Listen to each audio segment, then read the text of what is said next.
Oi, gente, tudo bem com vocês? Eu sou a Dini Queiroz e hoje vou compartilhar um pouco das minhas grandes paixões, que é o teatro. A gente vai falar um pouco sobre teatro, porque quando eu comecei a pesquisar sobre teatro brasileiro, e aí eu comecei a estudar especificamente o teatro produzido em Manaus, eu me deparei com uma grande dificuldade que é a falta de registros, né? Muitos materiais são escassos, materiais que falam especificamente sobre teatro. A gente vai achar muitos estudos que, claro, ajudam a gente a entender um pouco o panorama artístico da cidade, como os livros do Márcio Souza, um grande romancista e escritor, né, de Manaus. Estudos do professor Márcio Páscoa, que vão falar um pouco sobre a ópera, como se desenvolveu essa ópera, e muitos outros estudos acadêmicos também estão sendo produzidos e têm nos ajudado a compreender melhor o papel das rádios, o movimento do Clube da Madrugada, sobre a música, enfim, uma série de estudos. Mas, se voltando para o teatro, eu me deparei com dois livros que hoje são como se fosse uma bíblia para mim, que são livros fundamentais que traçam o panorama teatral de Manaus. Pois é, esses livros foram escritos pela pesquisadora e professora Celda Vale da Costa, em parceria com o ator Ednei Azancotti, que a gente vai ouvir falar muito dele aí ao decorrer do vídeo.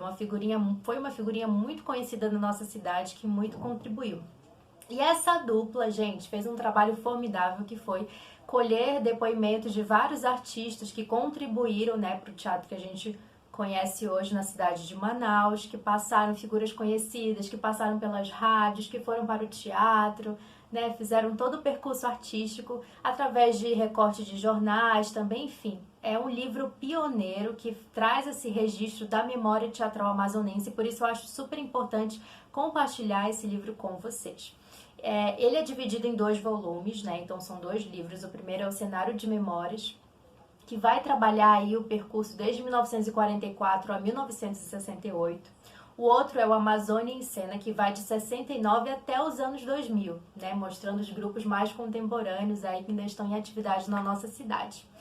E aí eu vou tentar fazer a árdua tarefa, né, de dar uma pincelada para vocês sobre o primeiro livro, que é o Cenário de Memórias, né, e compartilhar um pouquinho dos primeiros grupos, né, o que estava se fazendo, quem que deu os primeiros passos, como foi se desenvolvendo a trajetória teatral de Manaus. Então eu convido vocês para aguçar um pouco aí a curiosidade, né, para ficarem mais animados aí a compreenderem a trajetória do teatro do Amazonas. E por que eu resolvi falar sobre esses livros? Por que eu escolhi esses livros da Celda e do Ednei? Primeiro, que eles constituem, né, o maior registro que a gente tem da memória teatral amazonense, é um registro pioneiro, uma pesquisa única. E também, gente, porque é um livro muito difícil de conseguir. Ele foi lançado pela editora Valê, já está esgotado, não tem mais para comprar nas livrarias, infelizmente. Onde a gente pode encontrar são nas bibliotecas, nos acervos dos equipamentos culturais, que eu já comprovei que existem, e também nos sebos, enfim. E esse aqui, ó, é a capa do livro, tá? Do Cenário de Memórias, que é o primeiro volume. Eu consegui essa cópia, eu consegui escanear de um livro de um amigo que tinha. Então, esse livro tem me ajudado muito, né, a compreender melhor o teatro desenvolvido no Amazonas. Esse também, essa é a capa do Amazônia em Cena, não sei se dá para vocês verem. Enfim, essas duas cópias eu guardo com muito carinho e muito cuidado, porque realmente são livros bem, hoje em dia, difíceis de conseguir fisicamente, mas vale muito a leitura, é uma leitura muito gostosa, uma leitura divertida, enfim. E aí eu faço esse convite a vocês, e não só ter acesso a esses livros, mas a gente tem tantos livros, né, de tantos autores amazonenses, de tantos poetas, de tanta gente legal para conhecer melhor a história da nossa cidade, né? Tem o Tiago de Mello, tem os livros do Márcio Souza, do Elson Farias, do Zé Maria Pinto. Então, assim, tem vários autores aí, de mulheres também, né, que fizeram parte aí dos movimentos, da Leila Leong, da jornalista e escritora Leila Leong, enfim. E aí fica aí o convite para a gente pesquisar mais um pouco desses nomes aí que fazem parte do nosso cenário artístico. Gente, o livro ele está dividido, né, por alguns assuntos e principalmente por alguns grupos. Então ele começa a trazer um panorama para a gente de como que estava a cidade de Manaus naquele período, né, no fim do ciclo da borracha, passando por algumas dificuldades aí de manutenção de serviços públicos, né, havia muito apagão, os serviços de bonde, de luz elétrica, o serviço de esgoto, enfim. A cidade, que foi a segunda a ter iluminação elétrica do Brasil, né, começava aí a sentir os efeitos da queda gomífera. E é nesse contexto que começa a se desenvolver o primeiro grupo de teatro, que é o Teatro Escola Amazonense de Amadores, que é o pedaço maior do livro, né? Porque foi o grupo que teve mais movimento teatral, durou quase 25 anos, o que é algo assim muito louvável e não é fácil em qualquer manifestação de teatro do mundo ter um grupo que durou esse período. É realmente muito louvável. E aí depois vai falar também sobre a presença do circo na cidade de Manaus, que era muito marcante. Depois vai falar também sobre o clube o Teatro do Luso, né, que veio a partir do Luso Sporting Clube, um clube da cidade. Depois vai falar sobre o Teatro Juvenil, um grupo que era tinha ligação com a igreja. Depois o Teatro Infantil de Alfredo Fernandes, aí um grande artista que vai participar de outros movimentos de grupos. O Teatro do Vovô Branco, o Teatro de Comédias Pedro Bloch, o Teatro de Comédias Renato Viana, o Teatro Amazonense de Comédias, até finalmente entrar no outro capítulo importante da nossa história, que é o Teatro Universitário do Amazonas, né, que vai se dividir entre o grupo Teu e Tua. E é basicamente esse o panorama que o livro traz pra gente. Eu escolhi alguns aspectos pra gente conversar um pouquinho sobre.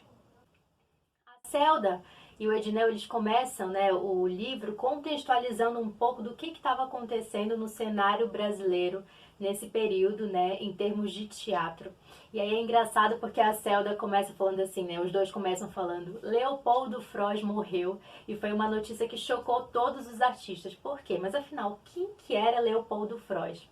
Leopoldo Frois representava aí essa coisa do primeiro ator, né? O ator vedete, o ator que aparece, que tem a sua própria companhia, né? Que dá a última palavra, escolhe o repertório, né?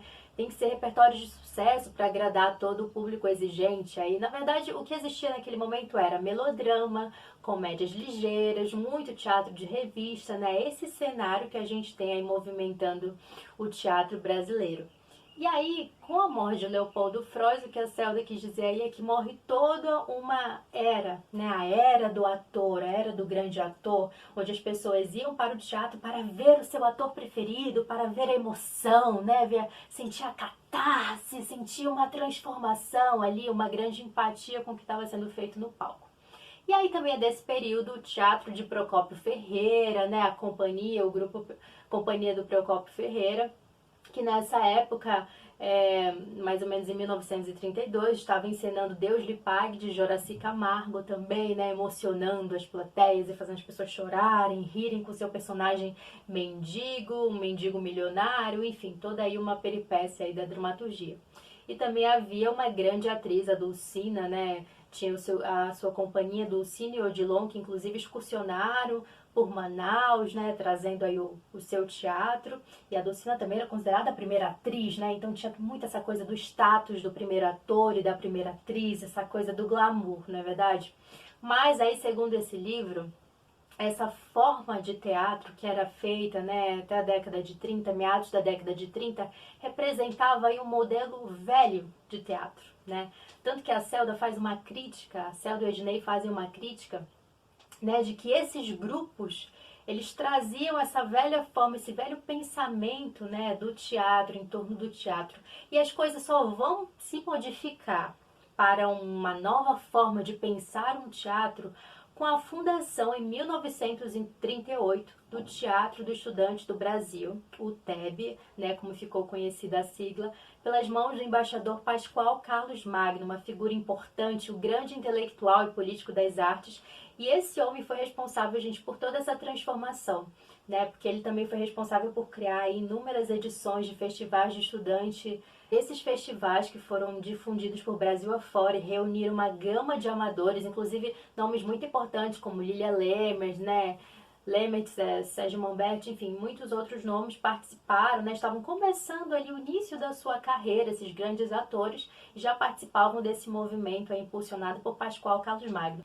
Mas, voltando lá ao TEB, fundado em 1938, por que representava uma nova forma de pensar o teatro?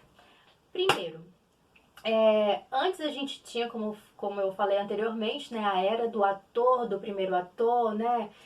Não existia ainda essa preocupação com a cena. O que a gente tinha era a figura do ensaiador, que era aquela pessoa que ia lá, marcava os atores no palco direitinho, entrada e saída e tal, mas tudo vinha muito mais a partir do olhar do primeiro ator, né?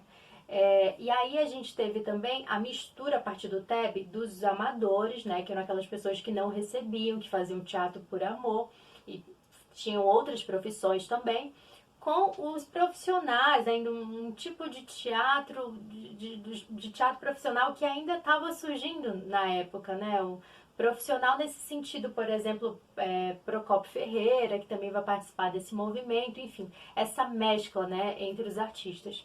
E também uma coisa super importante que surgiu a partir do TEB foi a exclusão, a eliminação total da função do ponto. Mas tá, Dini, o que era a função do ponto?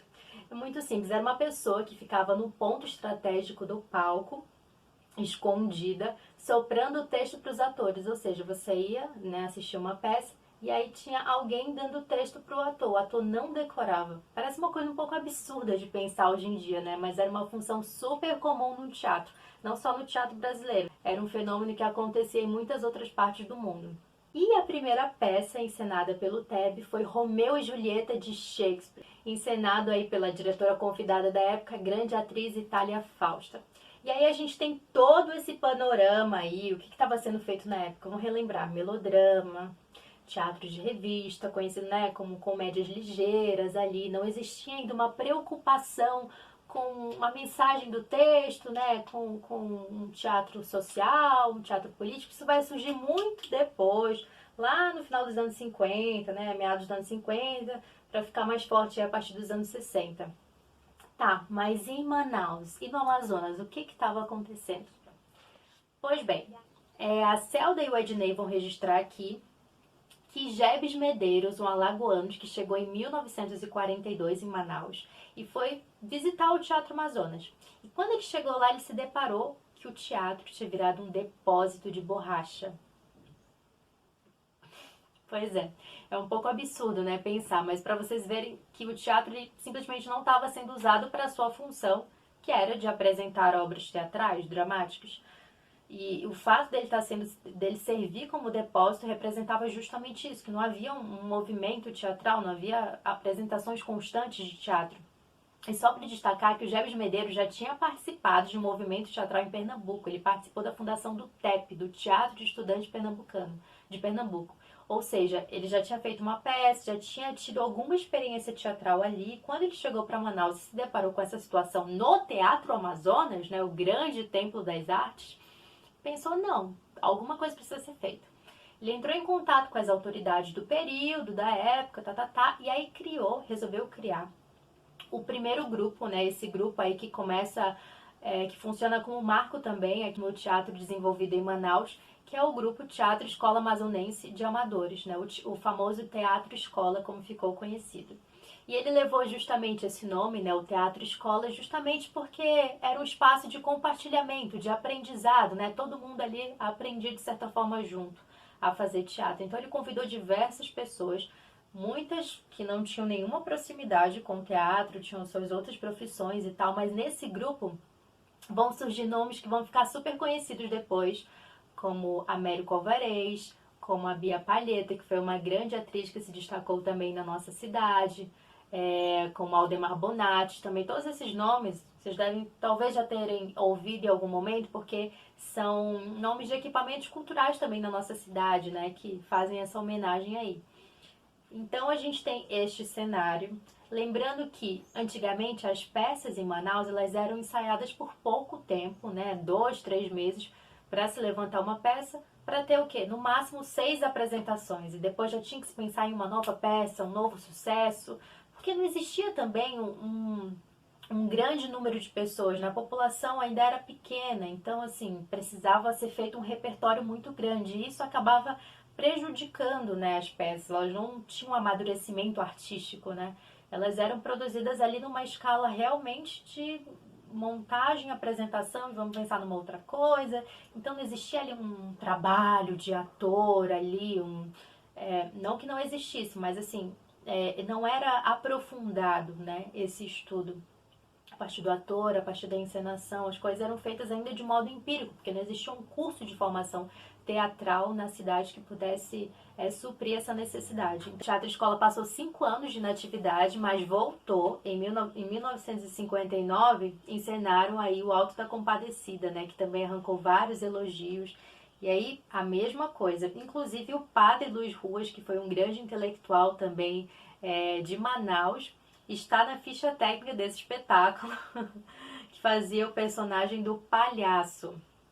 Pois muito bem, Alfredo Fernandes, né, o Vovô Branco, Aldemar Bonatti de novo, Jebes Medeiros também fazia o Padre João, o personagem dele, o Aldemar Bonatti fazia o Chicó, olha só, o Alfredo Fernandes fazia o João Grilo, e para quem não conhece o Alto da Compadecida, né, do Ariano Suassuna, aí dividido em 3 atos, uma grande comédia que mistura figuras aí tipos, né, a Nossa Senhora, o Diabo, enfim, mistura um pouco do jogo de palhaço, né, entre o Branco e o Augusto, né, pela figura do Chicó e do João Grilo ali, que passam por diversas peripécias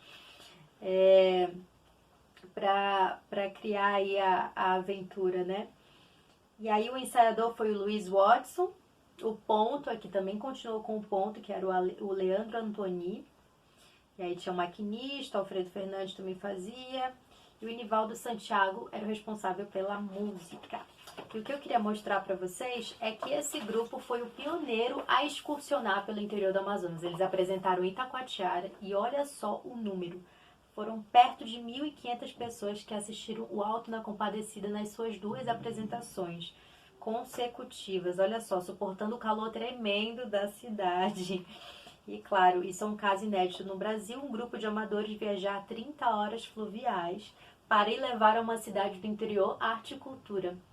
Olha só, isso aqui provavelmente foi retirado de uma nota de jornal que a Celda e o Azancó registram, até marquei aqui bonitinho. Bem interessante, né, gente? Isso aí vai acontecer depois, outros grupos também vão excursionar pelo interior, como o TEA, e o próprio Grupo Teste também, que é um outro grupo que merece um outro vídeo para falar sobre. Um grupo super importante da cidade de Manaus aí a partir de 68.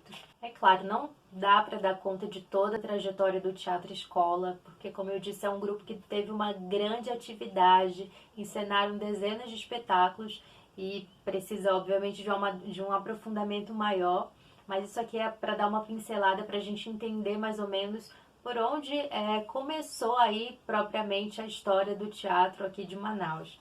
Vale destacar também que esse grupo liderado por Jebes Medeiros, ele teve uma grande vantagem, que é o Jebes, ele é inclusive comparado aqui no livro pelos 2 autores como o próprio Pascoal Carlos Magno, né, que era um grande embaixador, um burocrata a favor das artes. E o Jebes, ele tinha um tato muito grande, né, com as autoridades do período, da época, então ele conseguia alguns benefícios para o grupo, né, o apoio do governo, enfim.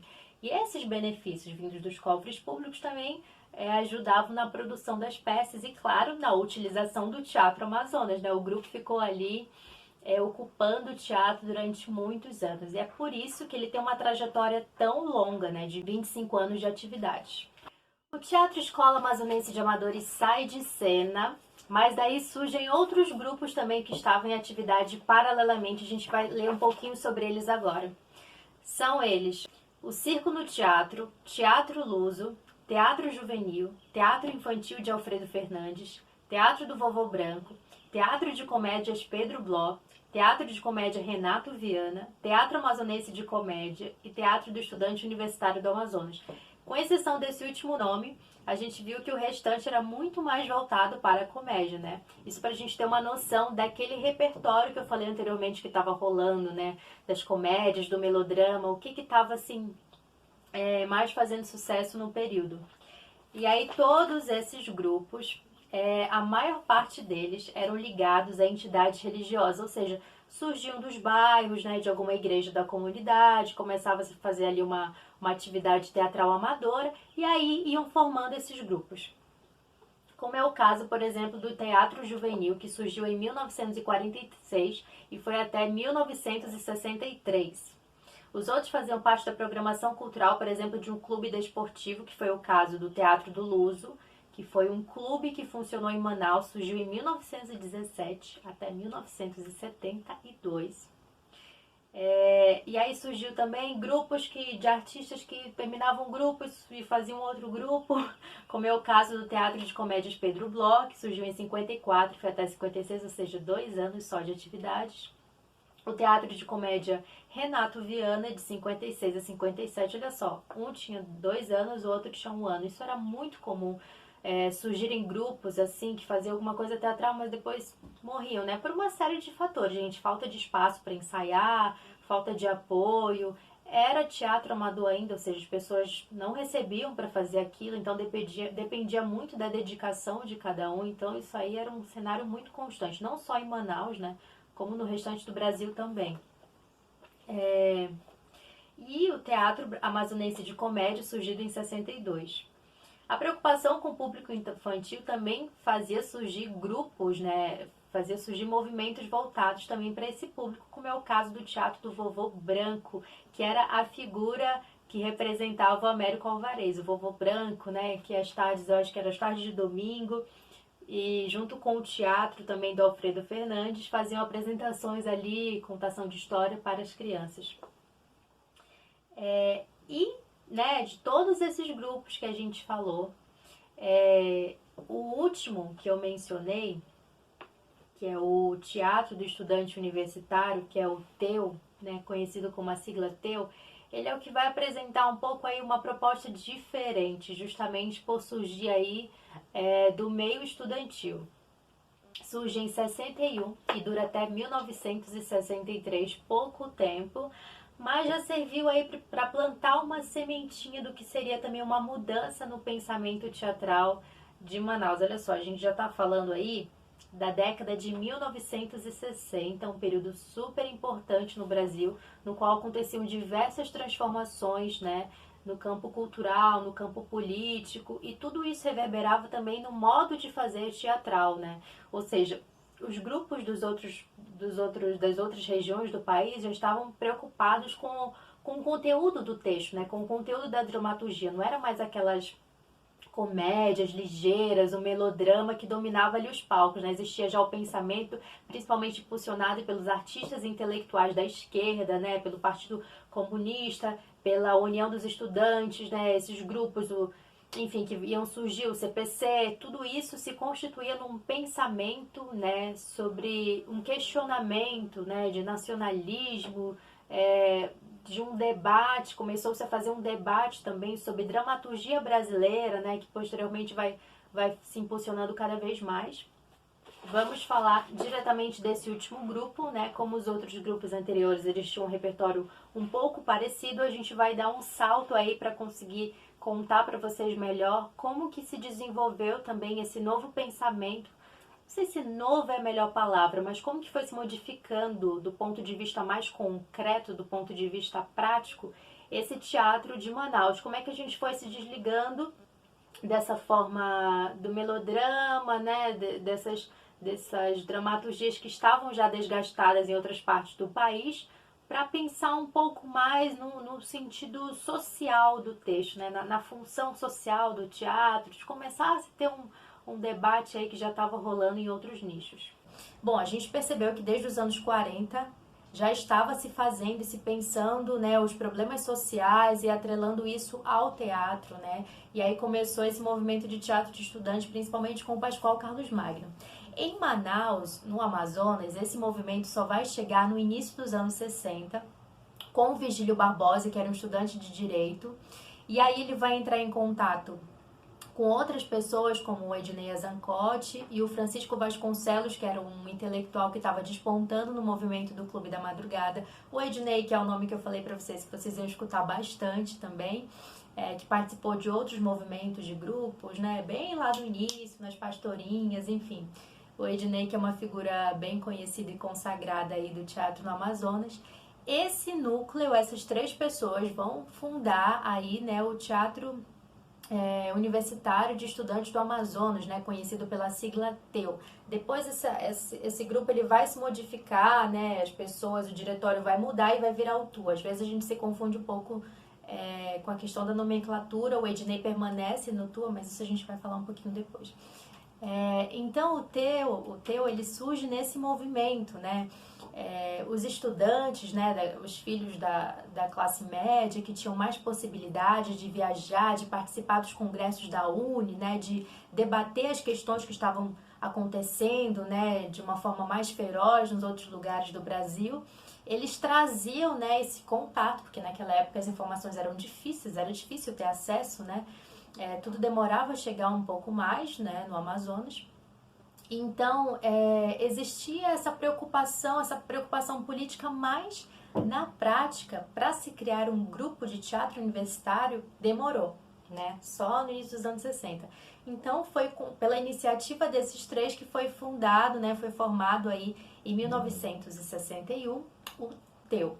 Isso, que é o primeiro grupo que vai participar aí de um festival, né, de estudantes promovido por Pascoal Carlos Magno, né? Que liderou, fomentou uma série de edições de festivais, e esses festivais foram super importantes para fazer essa mescla, esse intercâmbio, né, dos estudantes a terem acesso ao que estava acontecendo no restante do Brasil, né, como os outros grupos estavam pensando, como que estava se desenvolvendo, essas grandes teorias que estavam chegando e circulando também, quem que era Bertolt Brecht, né, quem que era Stanislavski, Grotowski, e todo Arthur, né? Então isso vai chegar aos poucos em Manaus, isso vai começar a influenciar, né, o que estava sendo produzido aqui também. E aí, em 1962, com o apoio da UEA, o grupo encena a Beata Maria do Egito de Raquel de Queiroz, que aí sim o assunto, a temática já começa a sofrer uma evolução, digamos assim, como colocam os dois atores, porque aí já começa-se a tratar de outras questões, como a questão do latifundiário, né, da questão da religião também, desse embate, desse enfrentamento com a religião, enfim, são temas que a Raquel vai tratar no texto, né, dessa figura da Beata que foge, né, e vai enfrentando aí vários dilemas. E era a primeira vez que um grupo de teatro amazonense participava de um festival. Esse festival foi realizado em Porto Alegre em 1962, que recebeu os convites da mão do próprio Pascoal Carlos Magno para levar os estudantes para lá. E isso, assim, provocou, claro, né, uma animação. É a primeira vez que um grupo universitário de Manaus, um grupo de Manaus, sobretudo, vai participar de um festival, vai ter essa oportunidade de viajar para fora, né, e tudo mais. Então, assim, o grupo não fazia ideia de como funcionava um festival.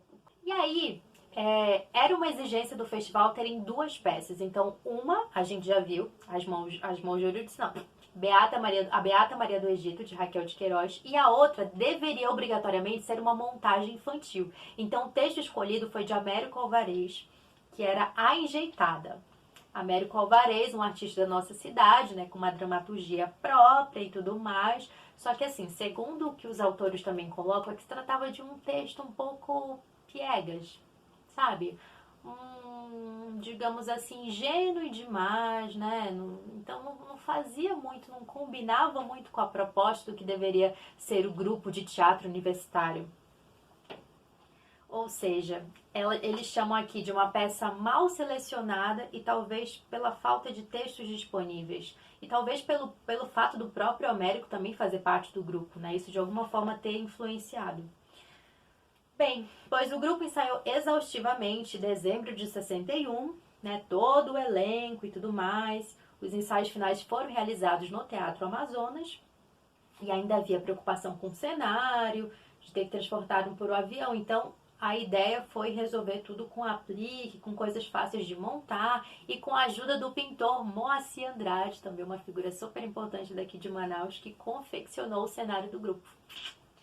Olha só, a peça não estreou em Manaus, foi direto para Porto Alegre, assim, na cara e na coragem, saber como é que ia ser, né? Imagina os ânimos dos nossos artistas chegando num festival com grupos do Brasil inteiro.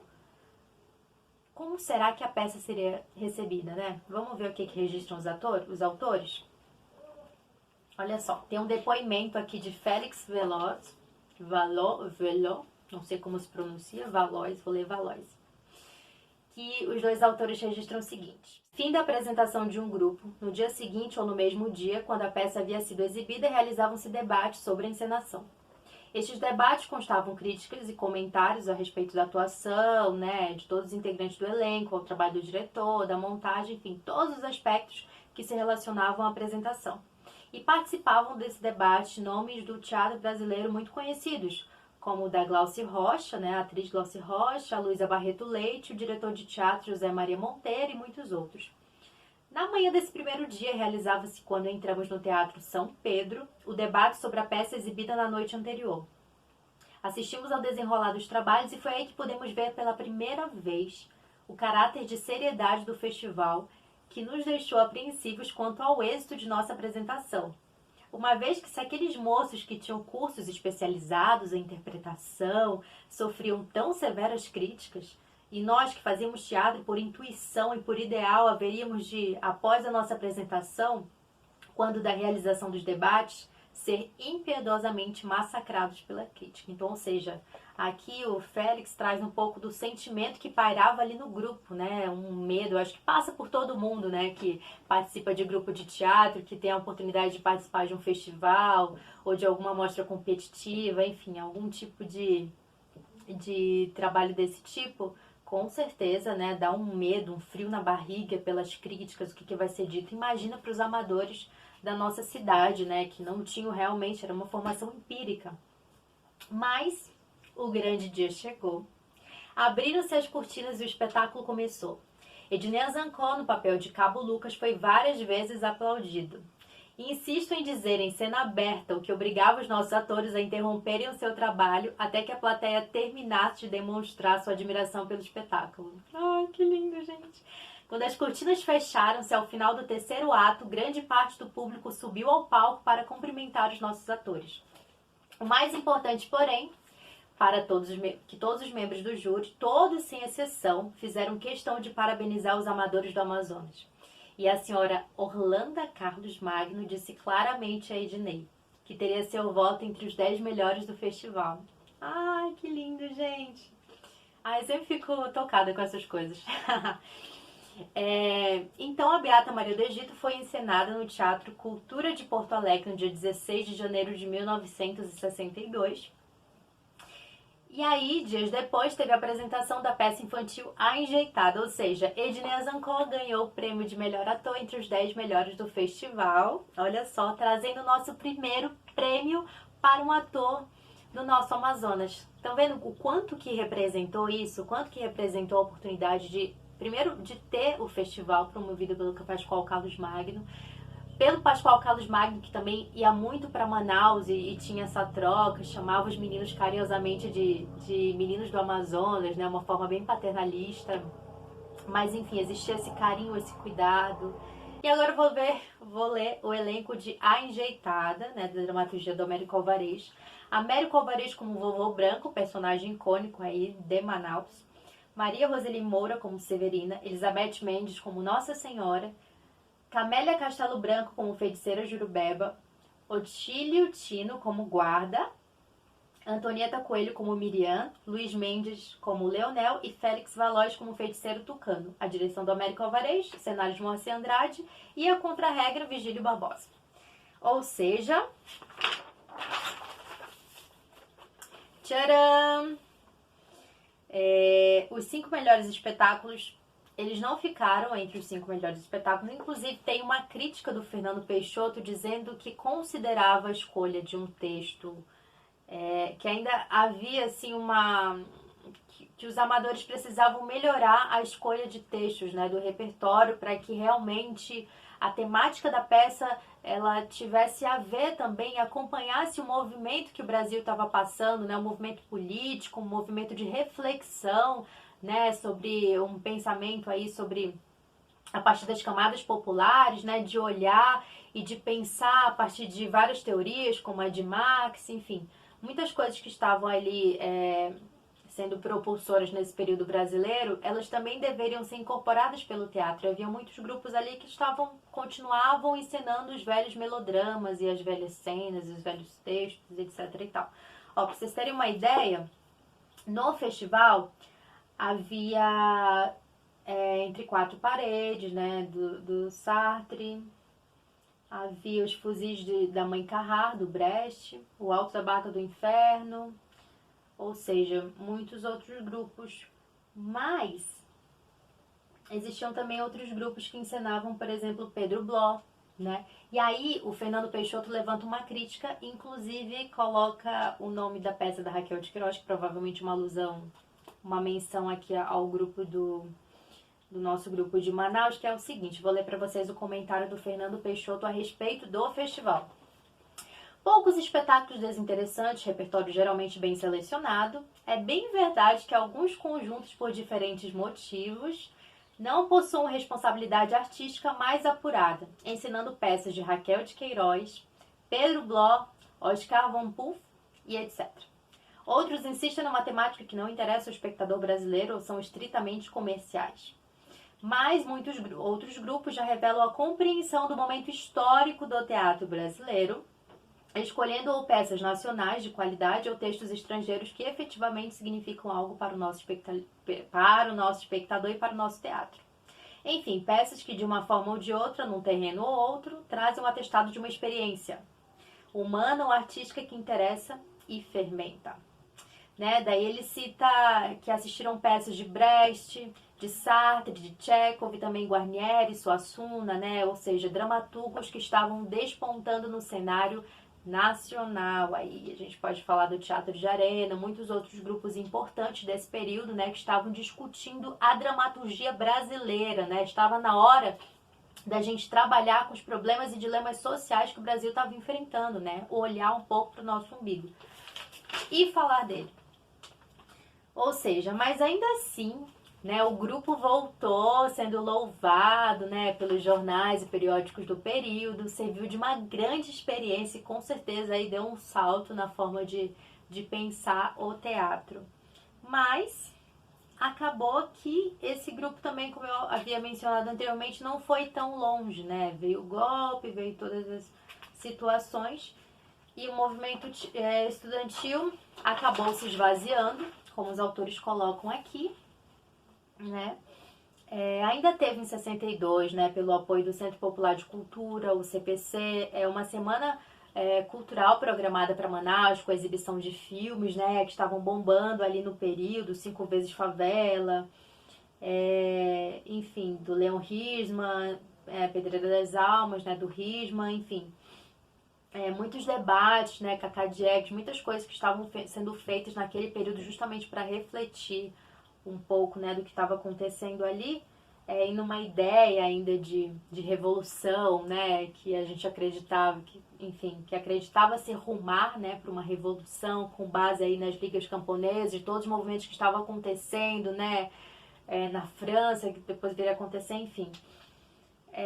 Tudo isso impulsionava, né, uma nova forma de pensar o teatro a partir dessas grandes teorias que estavam sendo difundidas, de Marx, enfim, do materialismo dialético e tudo isso que a gente não vai conseguir explorar agora, mas só para mencionar para vocês nessa breve pincelada.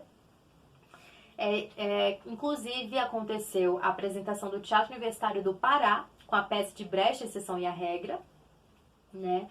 Ou seja, foi uma semana, me parece, bem intensa, que segundo os autores relatam, porém, como eu disse, o movimento se esvaziou e aí acabou, né? E aí, na segunda metade de 65, na Faculdade de Filosofia, Ciências e Letras, surge uma espécie ali também de reduto para os estudantes, né? A gente já está falando de 65, ou seja, um ano depois do golpe civil-militar. E aí, nomes que vocês talvez já devam ter ouvido falar, Nereide Santiago, diretora da companhia Rank-Ri, né? Uma companhia bem interessante para vocês procurarem, pesquisarem, daqui de Manaus. A Nereide não é só diretora, ela é dramaturga, e olha só, é uma das únicas mulheres, né? A gente ainda tem um cenário bem restrito quanto a isso, mas é uma das grandes mulheres aí, encenadoras contemporâneas também aí do nosso teatro. Aí tem a Nereide, o Ednei Zancó, que fazia filosofia na faculdade na época. O Aldísio Figueiras, um grande poeta que também fez parte do Teatro Experimental do Sesc, né? Foi um dos fundadores do Teatro Experimental do Sesc. E teve um livro também de muito sucesso, Estado de Sítio, enfim.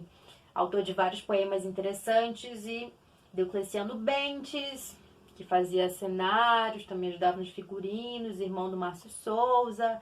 Tem muitos nomes aqui interessantes. E aí, a partir disso, surge o grupo Decisão, aos moldes do grupo Opinião, que surgiu no Rio de Janeiro, aí com a Nara Leão, Zequete, João do Vale, né, dirigido por Augusto Boal, que era um grupo também que misturava músicas, enfim, textos, e era uma proposta diferente também, a partir do CPC, do Centro Popular de Cultura. E aí o Decisão ele surge um pouco nesses moldes do grupo Carioca.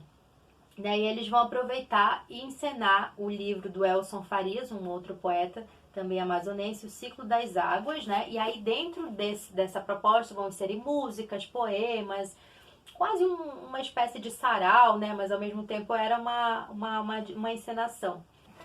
Então essa foi a nossa proposta de hoje, eu fico por aqui, espero que vocês tenham gostado do vídeo, espero que tenha ajudado a entender melhor, né, o papel e a importância desse livro que a gente tem, que registra a memória teatral amazonense. Espero que também tenha aguçado um pouco a vontade em vocês de conhecer mais sobre a nossa história, mais sobre os nossos dramaturgos, sobre os nossos atores e a ver mais teatro também, né, a prestigiar os nossos artistas manauaras, artistas amazonenses e a arte como um todo.